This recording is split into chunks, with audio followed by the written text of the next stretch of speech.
El psicodiagnóstico forense es uno de los campos de aplicación del psicodiagnóstico o evaluación psicológica.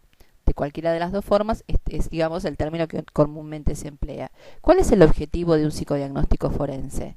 Generalmente es a pedido de los juzgados, a pedido de los abogados, cuando se trata de juicios privados, en donde se solicita al psicólogo, que es nombrado perito de oficio o perito de parte, que realice una evaluación psicodiagnóstica de la persona que es actora.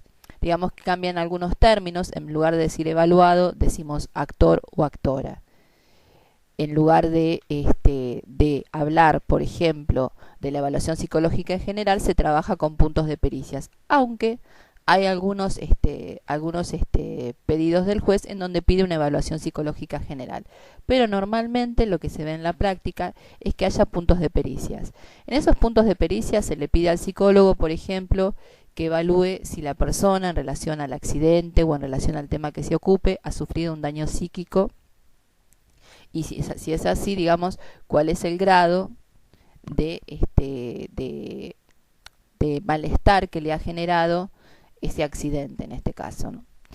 Después tenemos también los casos por tenencias, en el caso de adopciones, en ese caso a veces se hacen las evaluaciones tanto del padre como de la madre y del niño, como para poder ver también los casos por tenencia, cuando hay divorcios conflictivos o complicados en el sentido de que ambos padres quieren la tenencia del niño.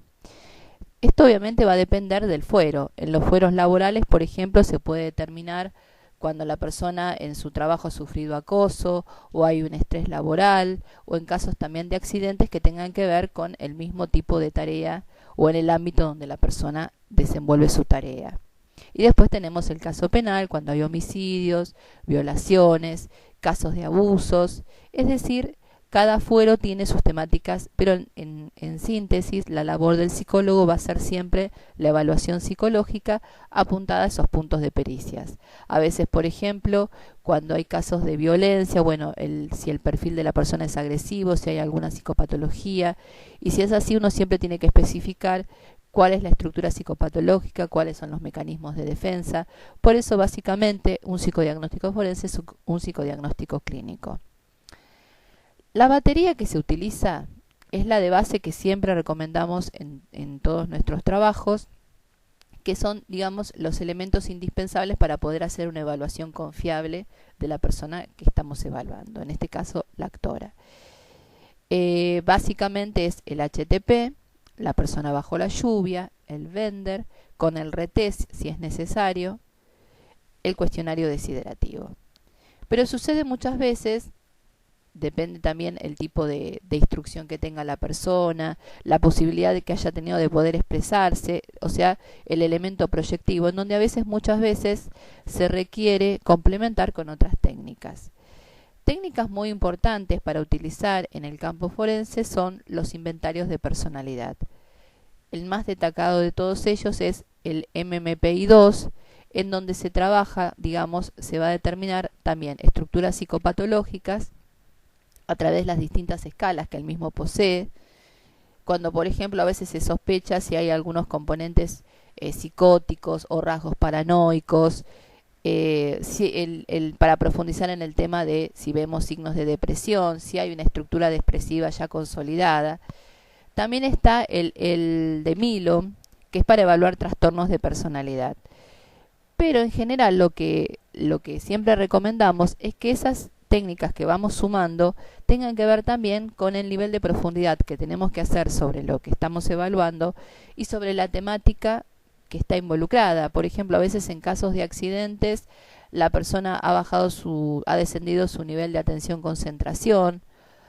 También hay que descartar que haya algún daño neurológico o algún elemento de organicidad que no haya sido detectado.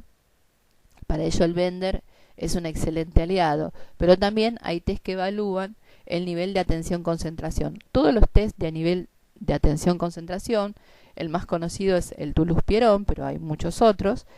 La idea es ver en este momento, digamos, siempre los test de atención no evalúan aspectos estructurales de la capacidad atencional del sujeto, sino aspectos circunstanciales.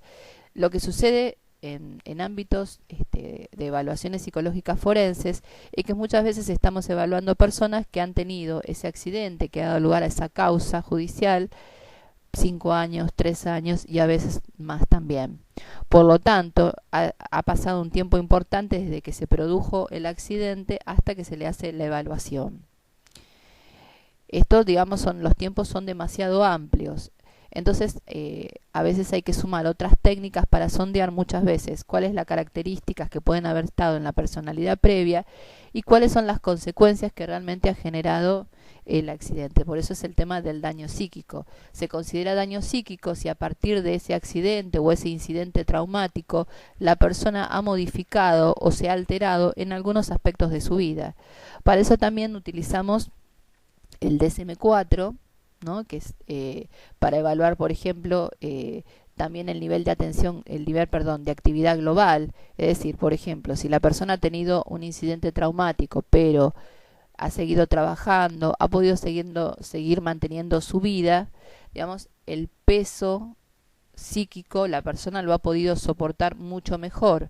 Y a veces no se trata de que el incidente sea más o menos traumático, porque a veces un hecho menor, accidentes en donde a lo mejor no ha habido secuelas, sin embargo para la persona le ha significado, por los temores, las ansiedades o los miedos o aspectos inconscientes que ya estaban persistentes pero que se ponen de manifiesto a partir de eso, han provocado un trastorno importante en su vida y en la dinámica de su personalidad. Por eso cada caso es individual y más allá de algunas regularidades que encontramos en la mayoría de estos casos, siempre es importante atender al caso individual, y el caso individual implica también tomar la historia de la persona.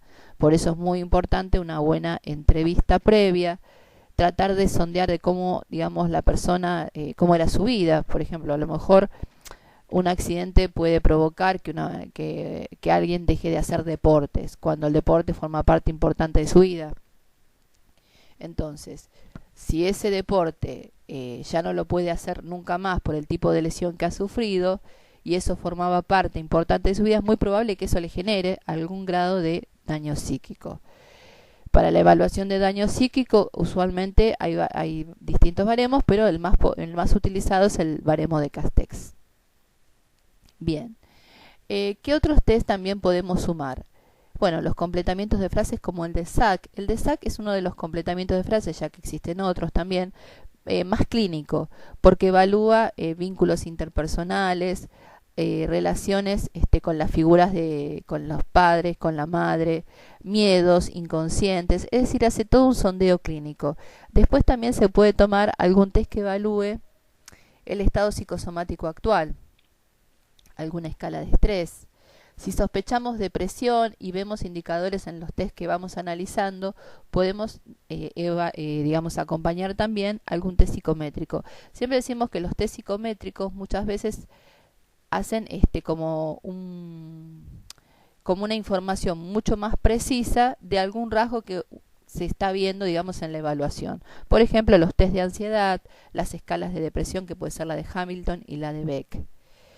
Bueno, la idea es siempre tratar de profundizar lo máximo posible y responder con la mayor confiabilidad cada uno de los puntos de pericia que nos plantea el juez.